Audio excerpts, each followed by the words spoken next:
Nawalgarh bank के अंदर हुए गोल्ड घोटाले में जो एसपी साहब ने कल खुलासे गए, उनसे एक बात तो तय होगी कि ये कहानी कोई फिल्म स्टोरी से कम नहीं थी, क्योंकि ये कई एक दिन की प्लानिंग नहीं थी, कई महीनों की प्लानिंग थी। कैसे गोल्ड चोरी किया जाता है, चोरी की के बाद भाग जाते हैं, खुद पे इंश्योरेंस कई महीनों पहले इंश्योरेंस करवा लेते हैं। लगभग 4 करोड़ की इंश्योरेंस उस मैनेजर ने पहले करवा रखी थी। यहाँ से भागने के बाद फरारी काटने के लिए वृंदावन जाते हैं, वहाँ से मथुरा के रेलवे स्टेशन पे पकड़े जाते हैं, एक डेयरी प्लांट बनाया जाता है। ये मामला एक बार एसपी साहब से कुछ हाइलाइट्स मैं आपके सामने रख रहा हूँ, पूरी चर्चा इस वीडियो के माध्यम से आगे करेंगे। इनका प्लान था कि बैंक में एक लूट करवाएंगे। लूट में भी इन्होंने लोगों को शामिल कर लिया था, पैसे देकर रेकी करा रखी थी। इनका प्लान था बैंक में लोग घुसेंगे, लूट करेंगे, लूट करके उस जो वॉल्ट है उससे गोल्ड निकाल के ले जाएंगे।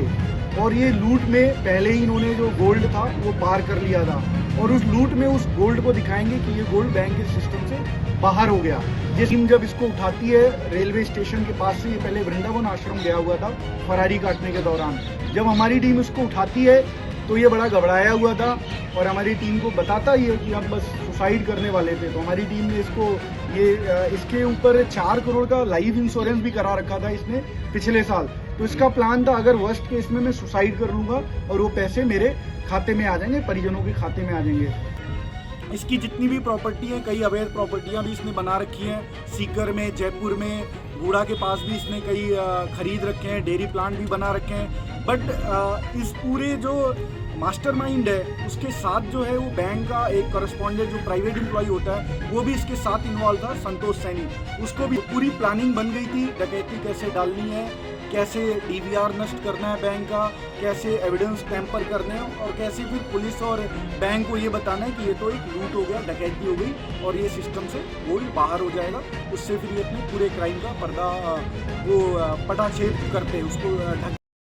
सुना आपने कैसे एक बैंक मैनेजर नवलगढ़ की पीएनबी बैंक की शाखा जो नानसा गेट पे स्थित है, कई महीनों से प्लानिंग कर रखी थी उसने पूरी बैंक को लूटने की। एसपी साहब ने कई और खुलासे होने बाकी बताए हैं, लेकिन शुरुआत थी। नवलगढ़ पुलिस थाने में वर्तमान मैनेजर द्वारा एक शिकायत दी जाती है कि उनकी बैंक के अंदर करीब 6.5 करोड़ रुपए की राशि का गोल्ड गायब है। मामले में पुलिस संज्ञान लेती है, धीरे धीरे कार्रवाइयाँ आगे बढ़ती है। पुलिस को कई अहम सुराग लगते हैं। बीसी संचालक जो झाझड़ की बाजी वाली ढाणी का निवासी है संतोष कुमार, पुलिस उसको गिरफ्तार करती है, हिरासत में लेती है, वहाँ से कड़ी जुड़ती है। पूरी चीज़ें धीरे धीरे सामने आती हैं, क्योंकि एक बीसी संचालक पुलिस के हाथ चढ़ गया था। उसके बाद धीरे धीरे खुलासे हो रहे थे। वो चीज़ें जो उन्होंने की थी, 100 से अधिक बैंक अकाउंट के अंदर कैसे फर्जी लोन किया था, कैसे एक बैंक मैनेजर अपने चित परिचित लोगों को बैंक से निकाल कर गोल्ड देता है, उसके बाद दोबारा गोल्ड करवाया जाता है। ये वाक़या यहीं नहीं थमता। डेयरी के नाम पर, कुछ खाता धारकों के नाम पे, डेयरी के नाम पे लोन किया जाता है। जिनके घरों में भैंस बकरियां नहीं है, उन्हें डेयरी के नाम पर बड़े बड़े लोन दिए जाते हैं। उसके बाद शुरू होती है और कहानी। हमने बिरोल की महिला का एक वीडियो बनाया, उसके बाद पीपली चौक की एक महिला का वीडियो बनाया। जस्ट उसके कुछ दिन बाद गुढ़ागोड़जी थाने के अंदर उस बैंक मैनेजर की पत्नी के द्वारा एक गुमशुदगी की रिपोर्ट है वो दी जाती है। उसके बाद गुमशुदगी की रिपोर्ट देने के बाद ये पुलिस और इस मामले में कार्रवाई करती है।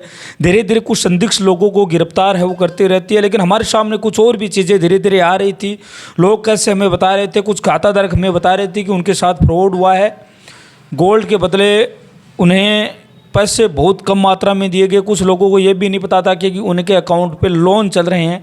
ऐसी बातें सामने आ रही थी। तमाम जब मीडिया के सामने आया था, उस समय वहाँ का तत्कालीन मैनेजर जो घपला कर रहा था पूरे सोने को लेकर, उस बीसी संचालक के साथ मिलकर फरार हो जाता। अच्छा, वो फरारी काटने के लिए वृंदावन जाता है।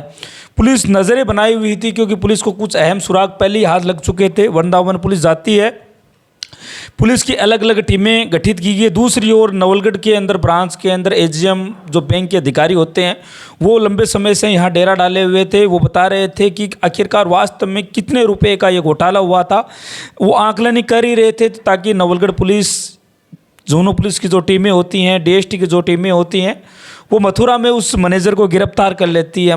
जब उसको गिरफ्तार किया जाता है उसी समय वो पुलिस हिरासत से भागने की भी कोशिश करता। वो मैनेजर अमित जांगेड़ जो शीतल का निवासी है, गुडागोड़जी थाने के अंतर्गत आने वाला क्षेत्र शीतल है, जहां उन्होंने डेयरी प्लांट भी स्थापित करा था और विदेशी नस्ल की करीब 100 गायें पाल रखी थी। मैं मथुरा की बातें कर रहा था। जब मथुरा में उस मैनेजर को पकड़ा जाता है, हिरासत से भागने की कोशिश करता, जब उसकी वहीं तलाशी ली जाती है तो उसके पास कुछ सुसाइड करने के लिए कुछ जहरीला पदार्थ भी है, उनके पास पाया जाता है।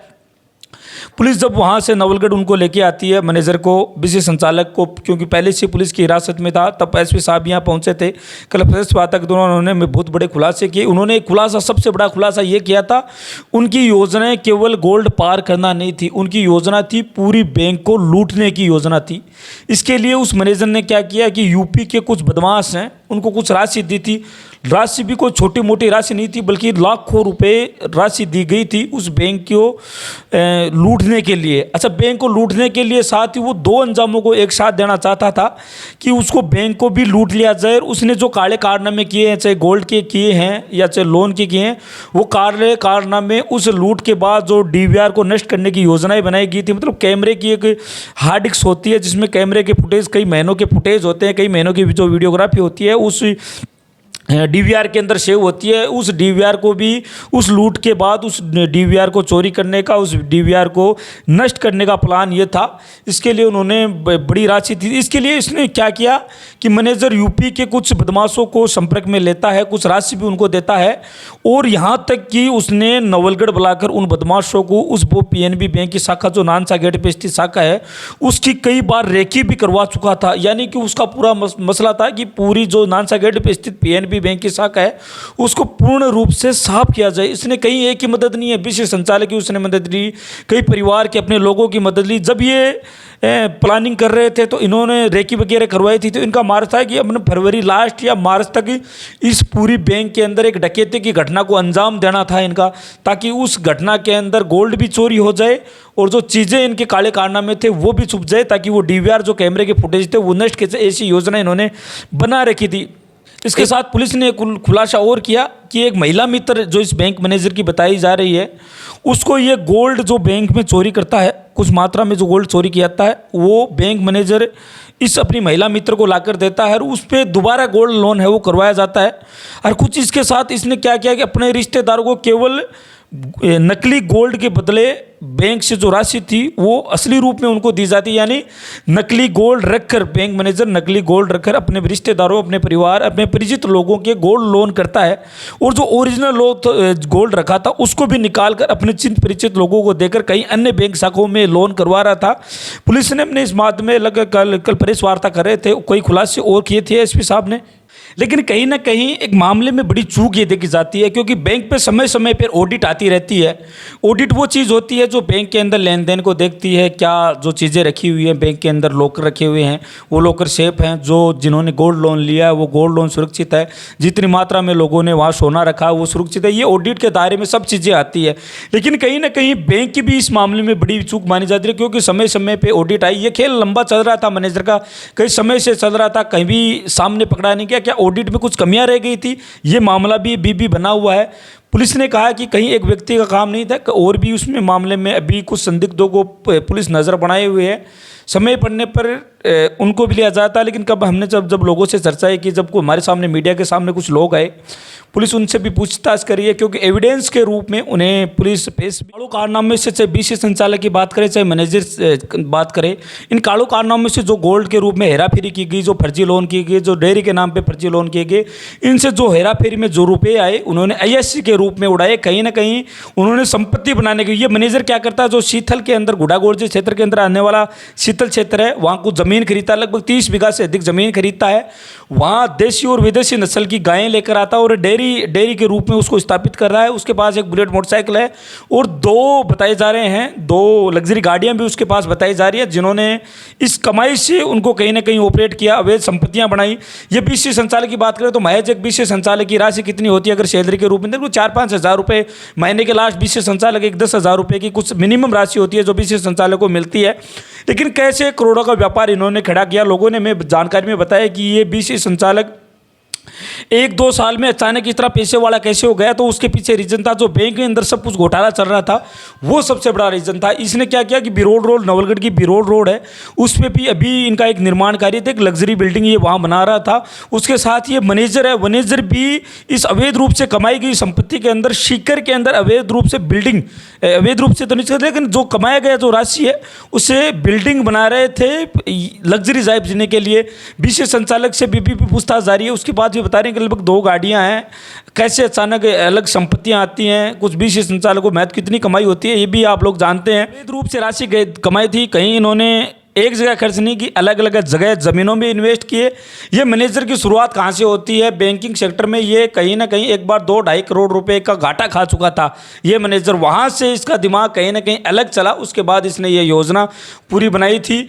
मामले में अभी भी पुलिस और खुलासे करने बाकी हैं। मैनेजर भी पकड़ा गया, बीसी संचालक भी पकड़ा गया, साथ ही कुछ संदिग्ध लोग हैं उनको भी हिरासत में लिया गया था, उनसे भी पूछताछ की जा रही है। लेकिन मामला बड़ा था। हम कह रहे थे ये मामला पूरा किसी फिल्म स्टोरी से कम नहीं है। कैसे पूरी प्लानिंग की जाती है, बैंक को लंबे समय तक लूटा जाता है। वहाँ से नवलगढ़ की जो बैंक की पीएनबी बैंक की शाखा है नानसा गेट पे, उसमें से गोल्ड निकाला जाता है, अपने परिचित लोगों को दिया जाता है, उसमें दोबारा लोन किया जाता है, कैसे फर्जी डेयरी पे लोन किया जाता है। ये तमाम घटनाक्रम एक फिल्म स्टोरी से कम नहीं, क्योंकि काफ़ी लोगों की इच्छाएं होती हैं कम समय में बड़े अमीर बनने के चक्कर में, लेकिन पुलिस की कहते हैं ना कि पुलिस के हाथ लंबे होते हैं, आज नहीं तो कल कहीं ना कहीं गिरफ्त में आता। ये मामला तो कोई बड़ा लंबा नहीं चला, नवलगढ़ में 5-6 दिन चर्चाओं में रहा। आखिरकार रिपोर्ट के 5वें दिन उस मैनेजर को भी पकड़ लिया जाता है। कुछ और भी खुलासे भी इस मामले में होने बाकी हैं। हमने नवलगढ़ एक्सप्रेस के माध्यम से तमाम वो कोशिशें की कि इस घटनाक्रम के पूरे तथ्य आपके सामने लेकर आएँ, क्या पुलिस की क्या एक्टिविटी है वो लेकर आएँ। तमाम जिन लोगों को इस बैंक से अंदर नुकसान हुआ है उन लोगों के हमने बयान है वो भी हमारे चैनल के माध्यम से रखे। अगर वीडियो हमारे चैनल नवलगढ़ एक्सप्रेस के माध्यम से आपको पसंद आए तो आप लाइक ज़रूर कीजिए, सब्सक्राइब जरूर कीजिए। एक सूचना हमारे साथ ये थी कि काफ़ी लंबे समय से, लगभग 1 सप्ताह से हमारे वीडियो आपके सामने फेसबुक के माध्यम से नहीं आ पा रहे, तो हम लोग अपील करते हैं, एक टेक्निकल समस्या के चलते वो वीडियो आपके साथ सजेशन के रूप में नहीं आ रहे हैं। हालांकि हमने नवलगढ़ फेसबुक अकाउंट पे सभी वीडियो अपलोड है, आप सर्च करके भी देख सकते हैं।